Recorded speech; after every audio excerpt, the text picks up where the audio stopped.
우리에게 주신 말씀은 마가복음 13장 말씀입니다.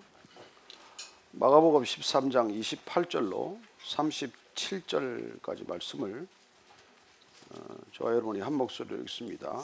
시작. 무화과 나무의 비유를 배우라. 그 가지가 연하여지고 잎사귀를 내면 여름이 가까운 줄 아나니 이와 같이 너희가 이런 일이 일어나는 것을 보거든 인자가 가까이 곧 문 앞에 이른 줄 알라.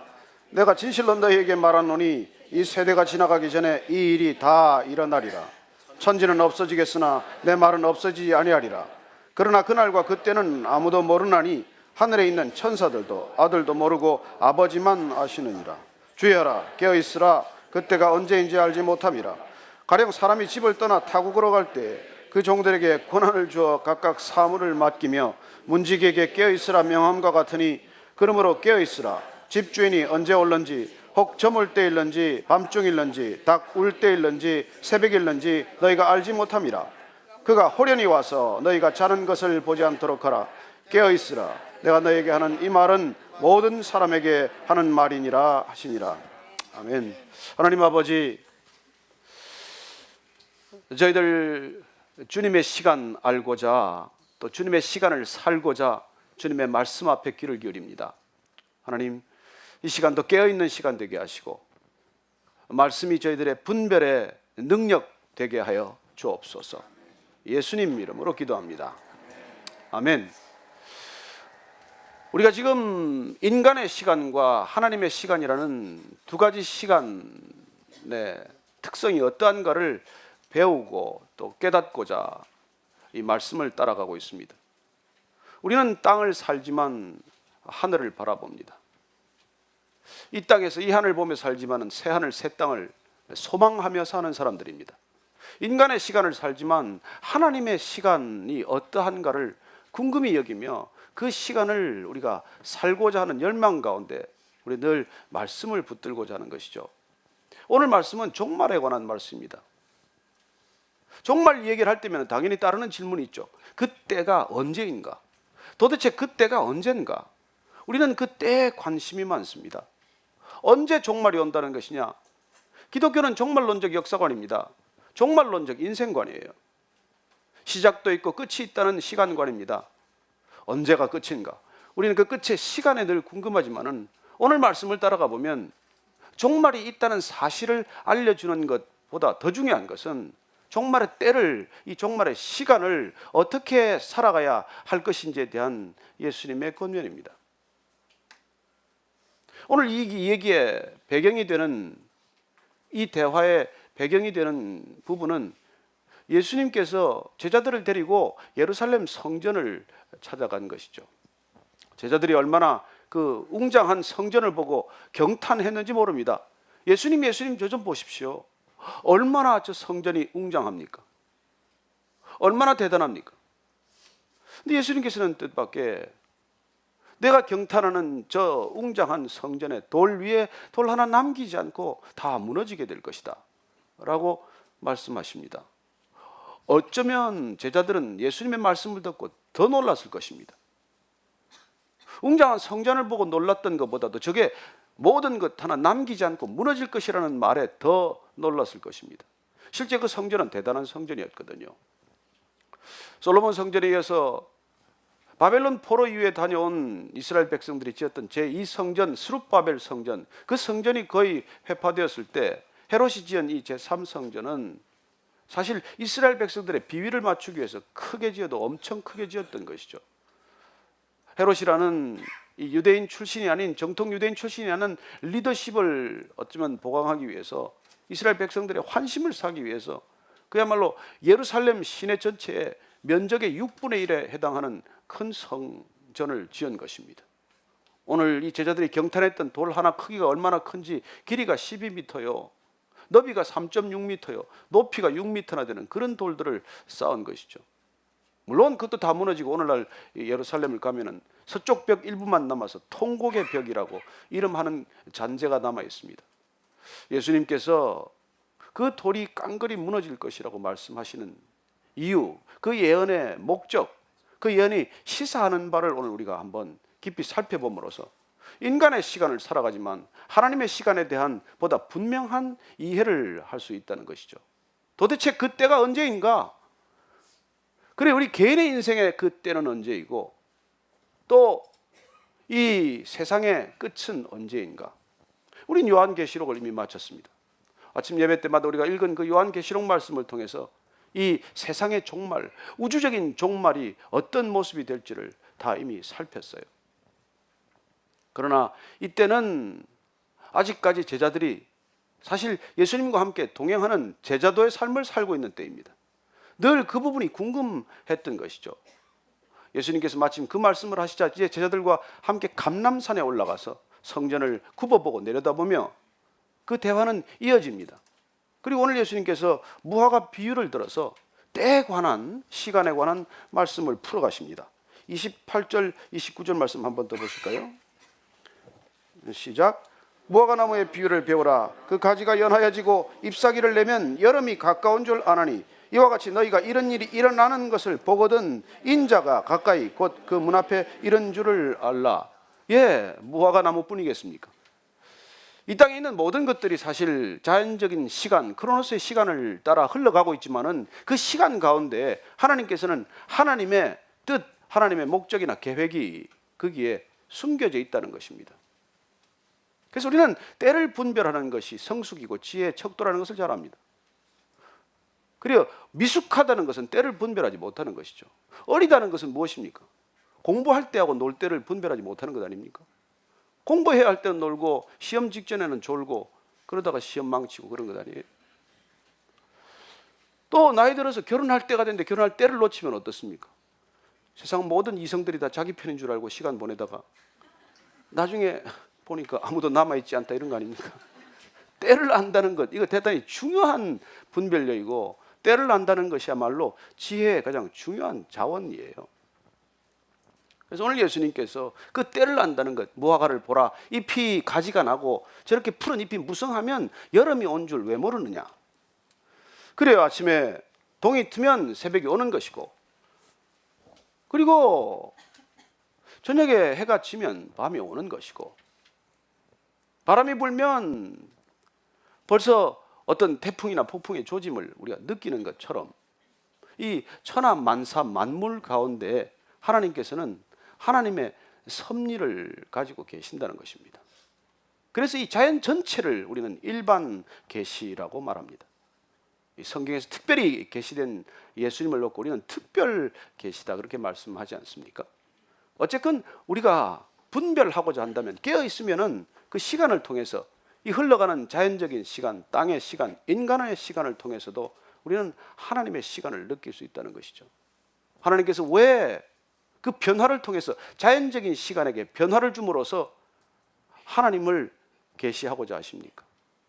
인간에게 하나님을 알리는 하나님의 방법이거든요. 여러분들이 정말 교회를 안 다니는 사람도, 신앙이 없는 사람조차도 이 자연 앞에서, 이 대자연 앞에서 하나님을 느낄 수 있도록 하나님께서는 만들어 두셨습니다. 특별히 때가 이름에 예수 그리스도를 보내주셔서 분명한 섭리의 계획, 구원의 역사를 알려주셨지만은 그 전에도, 그 이후에도 하나님은 시간을 통해서 인간의 시간을 흘러가는 인간의 삶 속에서 하나님을 계속해서 드러내시고 하나님께서 계속해서 우리에게 말씀하셨다는 것입니다. 오늘 그 말씀을 통해서 오늘 제자들과 다시 이 마지막 때에 관한 얘기를 물을 때 제자들이 그때가 대체 언제입니까? 그리고 그때라면 어떤 징조, 사인이 있습니까?를 묻습니다. 예수님께서는 하나님께서 무슨 일이 결단이 될 때, 시작이 될 때 사인이 있다는 것, 조짐이 있다는 것, 전조가 있다는 것을 말씀해 주세요. 그래서 마지막 때의 사인이란 어떤 사인이냐? 거짓 선지자들이 유독 많이 일어나서 너희들을 혼란케 할 것이다, 혼미하게 만들 것이다. 그들은 능력을 가지고 기적과 이사를 베풀면서 사람들을 더 많이 끌어모으겠지만, 그러나 그 거짓 선지자들로 인해서 이미 마지막 종말의 때는 분명히 드러날 것이다라고 말씀해 주십니다. 그래요, 민족과 민족이 대적할 것이고 나라와 나라가 전쟁을 일삼게 될 것이라고 말합니다. 얼마나 많은 전쟁이 앞으로 일어날지는 모르죠. 그리고 지진과 기근이 잦아질 것이라고 말합니다. 그리고 또한 크리스찬들이, 예수님을 주로 고백하는 사람들이 핍박받게 될 것임을 말씀해 주십니다. 그리고 마지막에 큰 환난, 이제까지 경험하지 못했던, 이제까지 상상하지 못했던 그 대환난이 기다리고 있다고 말씀하십니다. 우리는 이 예수님의 종말에 대한 전조, 조짐이 이미 실현되었다는 것을 알고 있습니다. AD 70년에 예수님께서 말씀하신 이 모든 것들은 실현이 되었어요. 이미 이루어진 일입니다. 그럼에도 불구하고 예수님의 오늘 이 말씀은 두 가지 뜻을 지니고 있어요. 이미 이루어진 그 과거로서의 종말, 즉 사건이 있다는 것이고, 그리고 우리가 지금 예견하고 있는, 기다리고 있는 마지막 종말, 그 마지막 날에 대한 또 다른 예수님의 예언이 실현될 것이라는 것을 우리는 믿음으로 가지고 있다는 것입니다. 그 마지막 때는 예수님이 땅에 다시 오시는 것과 같은 때입니다. 예수님이 다시 오신다? 그걸 아직도 믿고 계세요? 아직도 그런 문자주의적인, 율법주의적인 그런 어리석은 말을 믿고 계세요? 제발 좀 깨어나세요. 정신 차리세요. 그렇게 비웃는 불신자들도 있고 심지어 신학자들도 있습니다. 예수는 없다. 다시 오지 않는다. 그건 마치 원시인들에게 말했던 무슨 나치 독일 군인들과 같은 얘기다. 그렇게 말하는 사람이 있습니다. 예수님께서는 그런 사람들이 노아 시대 때 살던 사람들하고 똑같다고 말씀하십니다. 예수님께서 이 동일한 본문을 마태복음 24장에서 말씀을 또 해주셨어요. 마태복음 24장을 보면 노아 얘기를 그렇게 해주고 계십니다. 36절 이하를 37절 이하를 제가 읽어드릴게요. 노아의 때와 같이 인자의 임함도 그러하리라. 홍수 전에 노아가 방주에 들어가던 날까지 사람들이 먹고 마시고 장가들고 시집가고 있으면서 홍수가 나서 그들을 다 멸하기까지 깨닫지 못하였으니 인자의 임함도 이와 같으리라. 예수님께서 다시 오실 때 어떤 일이 일어나는 거니까 노아 시대, 홍수 시대 때처럼 사람들은 무슨 그런 일이 있겠나, 마지막 때란 무슨 소리냐, 그런 말하면서 계속 시집가고 장가가고 먹고 마시고 쾌락과 그 모든 것들에 익숙해서 거기에 빠져서 거기에 정신없이 살게 될 것이라고 말씀하고 계십니다. 노아의 때란 어떤 때입니까? 여러분들 옛날에 뭐 또 영화도 보지 않았습니까? 그래, 노아가 정신없이 사는 것처럼 보였던 것이죠. 제정신 차리고 산다고 믿었던 사람들은 노아가 사는 삶 자체를 보고 정신없이, 제정신없이 산다고 그렇게 비웃고 조롱했던 삶입니다. 배를 지으면 바닷가에서 짓긴 하지 산 중턱에서 왜 짓냐? 한두 해도 아니고 120년 동안 어떻게 배를 짓고 있냐? 도대체 넌 생업이 뭐냐? 가정은 어떻게 유지하냐? 그런저런 얘기를 아마 수없이 들었을 것입니다. 결국 외면당했겠죠. 노아의 삶은 이해받지 못하는 것이 아니라 외면당하는 정도를 넘어서서 비난과 조롱의 대상이 끝없이 되었을 것입니다. 언제까지요? 실제로 홍수의 심판을 받을 때까지입니다. 누가 노아를 부러워했겠어요? 누가 관심이나 나중에는 가졌겠습니까? 빗방울이 떨어지기 시작할 때 그때도 관심이 없었겠죠. 빗줄기가 점점 굵어질 때 그때도 노아의 방주를 쳐다보지는 않았을 것입니다. 그리고 하늘에 궁창이 열려서 비가 폭포수처럼 쏟아질 때 그때도 아마 그를 주목하지 않았겠죠.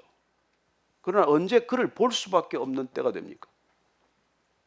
그리고 모든 가옥이 침수되고 수많은 사람들이 낙엽처럼 시신이 되어서 떠돌아다닐 때 그 물속에서 구원을 기다리는 단 몇 사람이라도 노아의 방주를 그때 보고 후회했을 것입니다. 그리고 심판이란 도적같이 온다고 말씀합니다. 베드로서를 보면 이 심판은 도적같이 온다고 말합니다. 도적이 예고하고 옵니까? 내가 몇 날 며칠 몇 시에 너희 집 잠깐 들어가서 한 그 달러만 내가 가지고 나올 테니까 거기 쫙 준비를 해두면은 내가 다른 데 손대지 않고 그것만 딱 가지고 오겠다. 그런 착한 도둑이 있으면 신고도 하지 마세요. 얼마나 점잖습니까? 그리고 도적은 예고 없이 온다는 거예요. 예고 없이.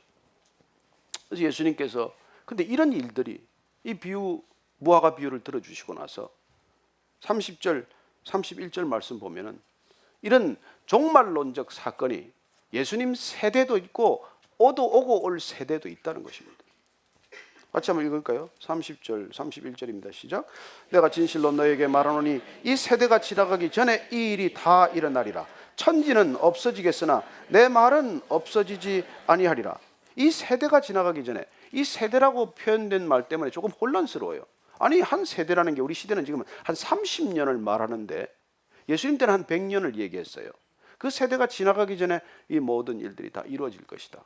그럼 다 끝났어야 되는 것 아니냐. 실제로 베스피아노스 황제 때 있었던 예루살렘 침공으로 얼마나 많은 끔찍한 일들이 일어났는지 모릅니다. 100만 명 이상이 학살됐습니다. 굶어 죽은 사람만 11만 명이라고 유대사가 요세푸스가 기록을 합니다. 그때는 차마 기록할 수 없는 일들이 많았어요. 얼마나 끔찍했던지 어린아이를 삶아 먹는 일, 그냥 사람 인육을 먹는 일, 그런 일들이 그냥 도처에서 일어났다고 기록하고 있습니다. 그리고 그런 끔찍한 일들이 일어나면서 예루살렘 성전은 정말 돌 위에 돌이 남지 않고 깡그리 회파되는 그런 일들이 일어났죠. 그래서 이 세대가 그 세대를 말하는 것이냐. 그러나 우리가 예수님의 말씀을 통하면은 그 뒷부분에 예수님 말씀을 보면 단순히 그 세대가 아니라 오고 올 세대의 뜻이 담겨 있음을 확인하게 됩니다. 천지는 없어지겠지만, 이 땅과 하늘조차도 없어지겠지만 이 말씀, 내 말, 하나님의 말씀, 이 말씀은 영영이 없어지지 아니할 것이다. 이렇게 말씀하는 것이죠. 그래서 세대라는 뜻 속에는 인간의 역사가 이어지는 시간, 인간의 역사가 계속되는 시간, 또 이 세대라는 말 자체가 그 당시 보면은 가문이나 족속이나 시대라는 뜻을 담고 있어요. 그래서 인간의 역사가 계속되는 이 시간, 땅의 시간이 지속되는 동안 그런 일들이 일어난다는 것이죠. 반드시 이 땅의 시간이 끝나는 시점이 올 것이고, 그때는 하늘과 땅도 없어지겠지만 중요한 것은 하나님의 말씀은 영영이 살아있다는 것입니다. 그래서 하나님의 말씀이란 우리가 살아가는 이 시간을 초월하는 하나님의 능력이고 하나님의 생명이라는 것입니다. 여러분들이 말씀을 붙들어야 할 이유, 말씀의 사람이 되어야 할 이유는 이 말씀이 천지는 없어지지만 천지가 없어진 이후에도 없어지지 않는 영원한 생명 그 자체이기 때문에 그렇다는 것이죠. 그래서 요한은 그렇게 기록을 하는 것입니다. 태초에 말씀이 계시니라. 이 말씀이 하나님과 함께 계셨으니 이 말씀이 곧 하나님이라. 이 말씀이 곧 영생이니라. 이 말씀을 아는 것이 곧 영생이니라. 이렇게 정리를 하는 것이죠. 어떻게 인간의 시간을 초월하겠습니까? 어떻게 이 땅에 있는 모든 것들이, 우리의 생명이 사라지고 이 땅에 있는 모든 천지가 다 없어진다고 하더라도 우리는 어떻게 영원에 접속될 것입니까? 말씀으로 접속된다는 것입니다. 그런데도 놀라지 않는 표정을 보니까 제가 놀랍습니다. 정말 놀랍습니다. 근데 이 중요한 것은 이 마지막 때, 이 지구적 우주적 종말의 때를 모른다는 거예요. 사람들은 그 때가 궁금합니다. 그 때를 알겠다고 다들 추론을 합니다. 노스트라다무스도 무슨 2012년이라고 예언을 했고, 하나님을 믿는 사람들도 안식교회 교주들도 그런 예언을 했고, 심지어 다미선교회 이끄는 사람들도 예언을 했어요. 그러나 그 때는 아무도 모른다고 말씀하십니다. 한번 볼까요? 32절. 우리가 이거 이단을 분별하는 아주 중요한 기준이죠. 시작. 그러나 그날과 그때는 아무도 모르나니 하늘에 있는 천사들도 아들도 모르고 아버지만 아시느니라. 아니, 삼위일체 하나님이면 그 정도 정보는 공유해야 하지 않습니까? 근데 그건 아버지만 안다는 거예요.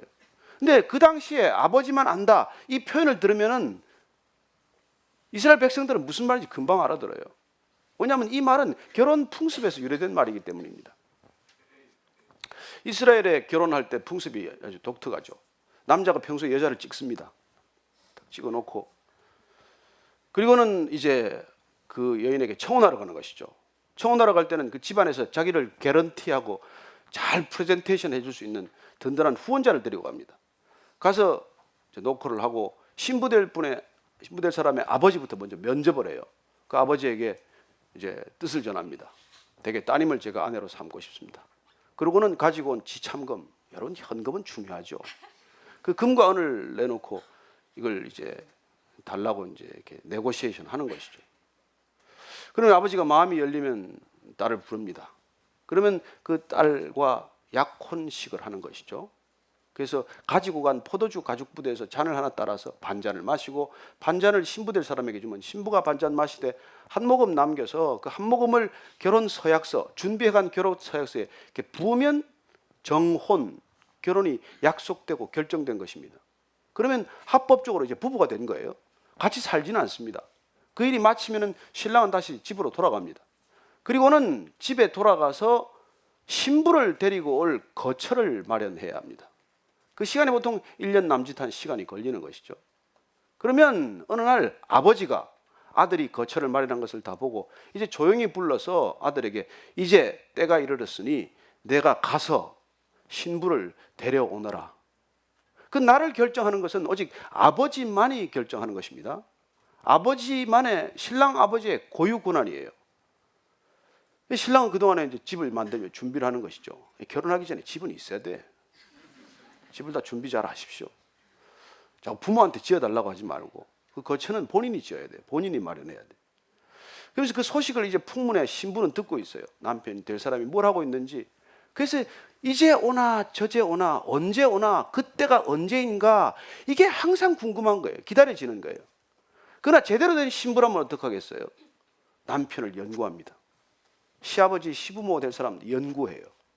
그리고 청결을 순결을 깨끗이 유지해야 합니다. 그때 또 바람이 나면 어떡하겠어요? 큰일 나잖아요. 그래서 아버지만이 그 때를 아신다는 얘기에 대해서 이스라엘 사람들은 다시 궁금해하거나 물을 이유가 없는 표현이에요. 우리는 왜 아버지만 안다고 하나? 그렇게 말할지 모르지만 그래요. 그 고난, 그 마지막 때의 결정은 하나님이 결정하신다는 거예요. 그러나 그 때를 하나님께서 결정을 하시고 그 아들에게 가서 내 신부를 데려와라. 이 사건이야말로 구원이야말로 너무나 기다려지고 기쁜 환희의 소식 아닙니까? 신랑이 온다. 이제 신랑이 오고 있다. 이거야말로 뭐 기대되고 더 큰 기쁜 소식이 어디 있겠어요? 이게 복음이란 말이에요. 복음. 다시 오신다. 지금 정혼되어 있는 상태예요. 여러분 세례 받고 세례 안 받은 분 계시죠? 크리스마스 때 성탄절 날 받으세요. 네, 좋은 말 할 때 받는 게 좋습니다. 이런 얘기하면 자꾸 스토리를 까먹어 버리는데 무슨 얘기했지? 복음 얘기했어요. 그래서 여러분들이 이 아버지가 오신다는 것, 그분을 기다린다는 것, 이게 우리가 신앙인의 자세란 말이에요. 날은 모르지만 맨날 며칠 몇 시인지는 모르지만 반드시 오신다는 것. 그게 예수님께서 지금 이 재림에 대한 마지막 종말에 관한 마지막 때에 관한 가장 분명한 말씀입니다. 근데 이걸 맨날 며칠 안다. 이 다 이단이에요. 모든 이단들은 이 날짜를 자꾸 안다고 얘기해. 심지어는 성경에 날과 때는 시는 모르지만은 해와 연도와 달은 모른다고 하지 않았지 않냐?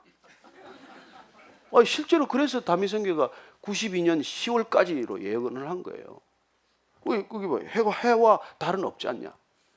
그래야 모든 이단들은 이 마지막 때, 그때가 언제인가에 대한 답을 분명하게 내놓는다는 거예요. 그건 여러분들이 백발백중 뭐죠? 이단이란 말이에요. 너무 분별하기 쉽잖아요. 그리고 예수님이 십자가에서 실패했기 때문에 자기는 실패하지 않았다.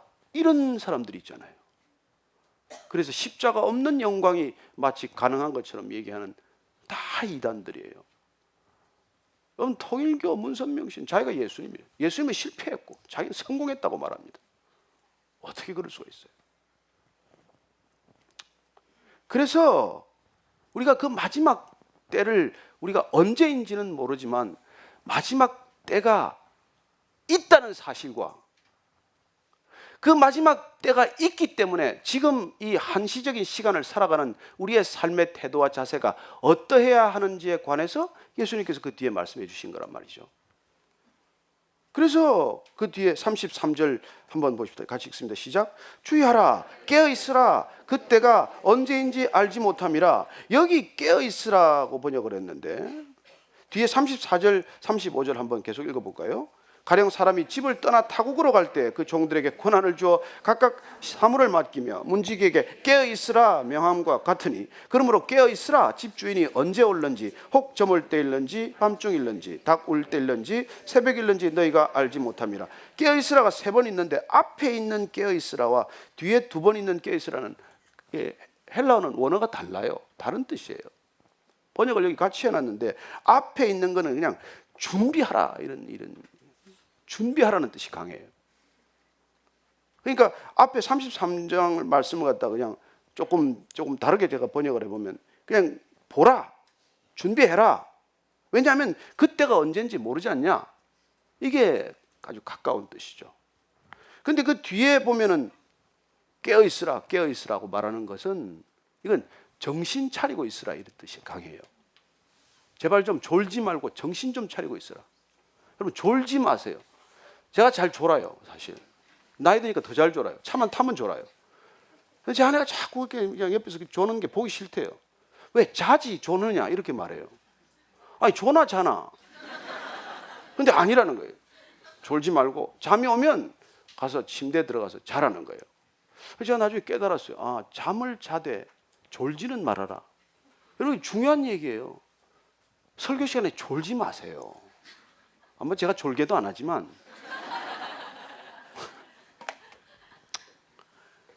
이게 지금 앞에 2개 다 여기는 보면 그냥 우리말로는 깨어있으라는데 앞에 깨어있으라는 거는 준비가 되어 있어야 된다는 거예요. 마지막 때란.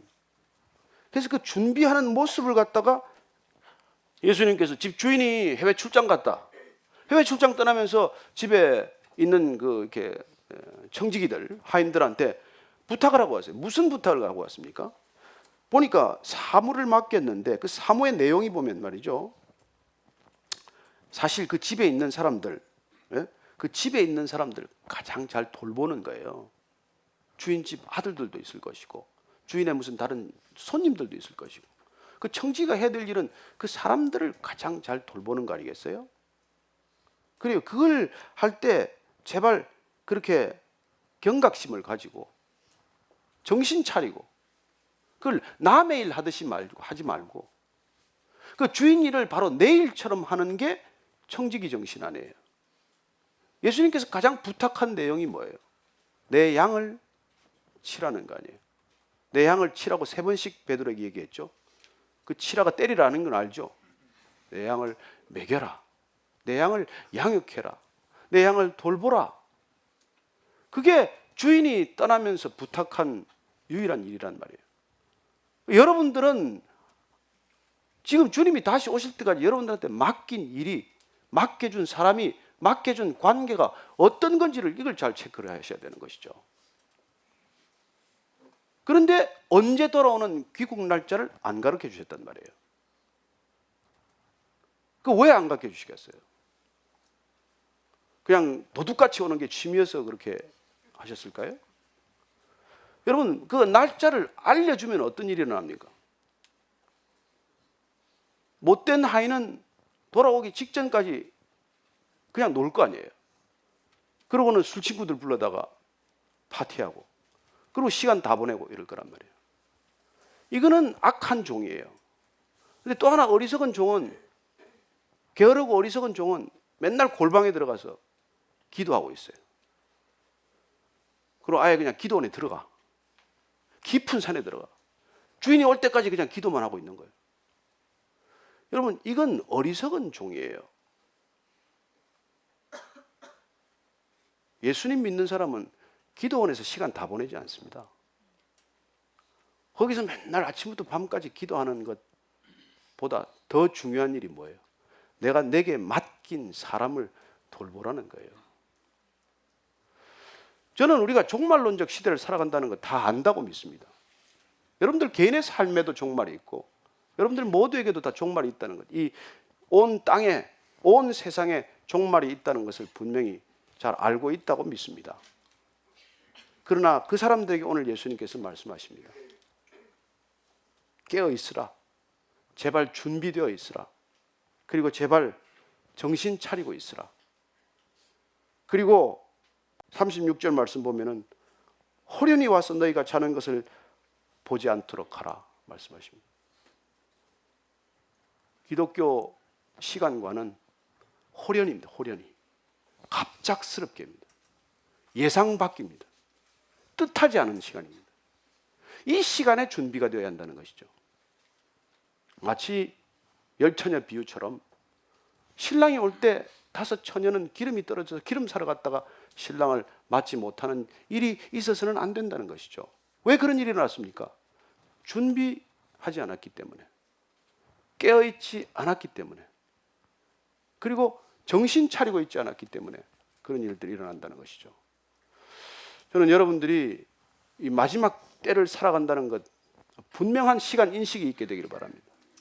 이 마지막 때를 살아간다는 시간 인식을 놓치면 여러분들 천국에 대한 소망 자체가 사라져 버려요.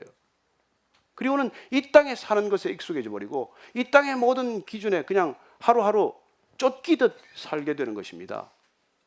여러분, 이 시간을 넘어서는 시간이 있다는 것 기억하십시오. 이 시간에서 건짐을 받는 것이 구원이라는 것 기억하십시오. 예수님께서 왜 이런 말씀을 계속하십니까? 구원의 시간이라는 어떤 시간입니까? 지금은 구원받을 만한 때요, 은혜 받을 만한 때라고 말씀하시는 이 종말론적 시간은 대체 어떤 시간입니까?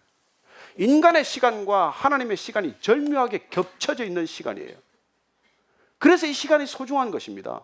이 시간을 어떻게 활용할 것인지, 이 시간을 어떻게 쓰며 살 것인지, 이 시간 가운데서 도대체 우리는 삶을 어떻게 운유해야 할 것인지, 그게 너무나 중요한 시간이라는 거예요.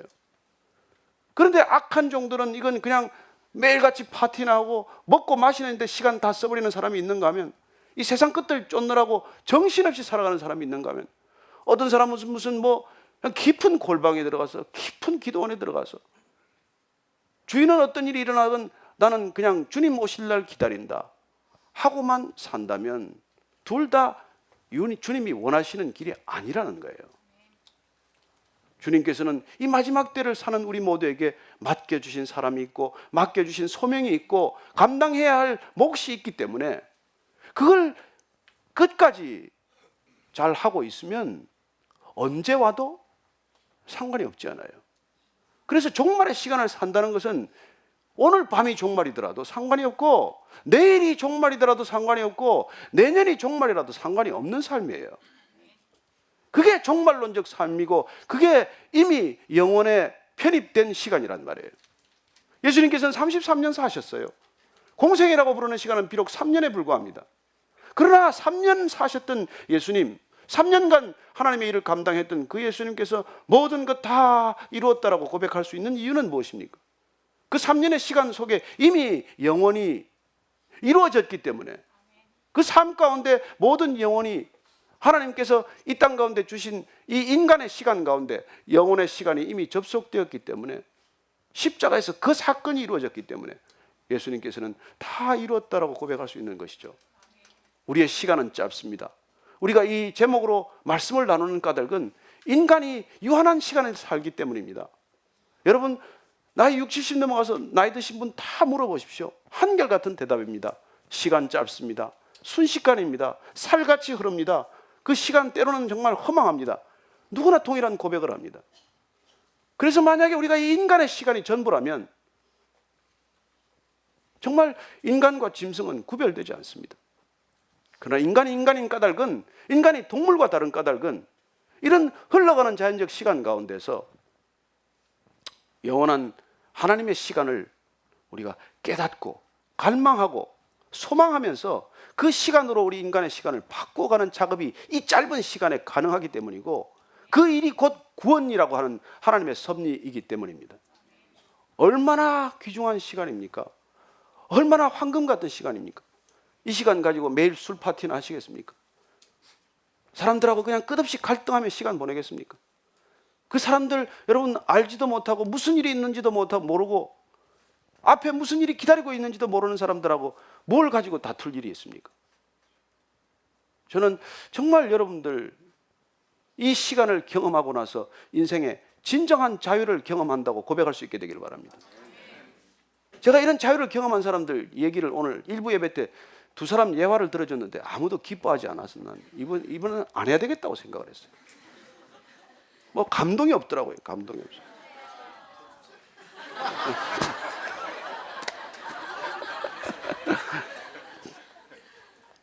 꼭 하나만 할까?